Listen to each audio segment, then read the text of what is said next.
آپ صلی اللہ علیہ وآلہ وسلم نے ارشاد فرمایا، قیامت کے دن میں حوض کوثر پر موجود ہوں گا، اور جس کا پانی برف سے زیادہ صاف، دودھ سے زیادہ سفید اور شہد سے زیادہ میٹھا ہوگا۔ میں اپنے امتیوں کو کوثر کا جام بھر بھر کے پلاؤں گا، اور جو بھی میرا امتی مجھ سے ایک دفعہ کوثر کا جام پی لے گا، پورے 50,000 سال کے دن کے اندر اس کو دوبارہ پیاس نہیں لگے گی۔ خوش نصیب وہ مسلمان ہوگا کہ جس کو آقا کریم علیہ السلام کے ہاتھوں حوض کوثر کا پانی نصیب ہو جائے گا، وہ کوثر کا جام مل جائے گا۔ اللہ اکبر۔ صحابہ کرام رضوان اللہ علیہم اجمعین نے فرمایا، یا رسول اللہ، وہاں تو قیامت کے دن آدم علیہ السلام سے لے کر حضرت عیسیٰ علیہ السلام تک ہر نبی کے امتی ہوں گے، ہر نبی کے جانثار و وفادار تابع دار ہوں گے، آپ ہمیں وہاں پر کیسے پہچانیں گے؟ تو آپ صلی اللہ علیہ وسلم نے فرمایا، میرے صحابہ میں اپنی امت کو پہچان لوں گا۔ پھر صحابہ کرام نے فرمایا، رسول اللہ پھر بھی کوئی نشانی تو بیان فرمائیے۔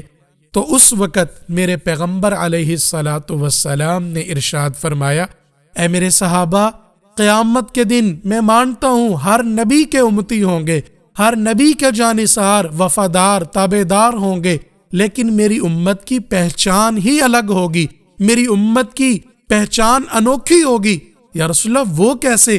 تو آپ صلی اللہ علیہ وسلم نے ارشاد فرمایا، ان امتی یدعون یوم القیامہ، قیامت کے دن میری امت اس حال میں بلائی جائے گی۔ دوسری روایت، ان امتی یأتون یوم القیامہ، قیامت کے دن میری امت میرے سامنے اس حال میں لائی جائے گی، غرم محجلین من آثار الوضوء، کہ ان کے جو وضو والے اعضاء ہوں گے یہ 14ویں رات کے چاند کی طرح چمکتے ہوں گے۔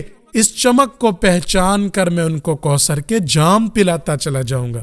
تو ناظرین، اگر ہم چاہتے ہیں کہ قیامت کے دن ہمارے بھی وضو والے اعضاء یہ 14ویں رات کے چاند کی طرح چمکتے ہوں، اور آقا کریم علیہ السلام اس چمک کو پہچان کر ہمیں کوثر کے جام پلاتے چلے جائیں، تو آئیے نمازی بن جائیے اور کثرت سے وضو کرنے والے بن جائیے، ہمیشہ باوضو رہیے، اور جب نماز کا وقت ہو نماز ادا کیجیے۔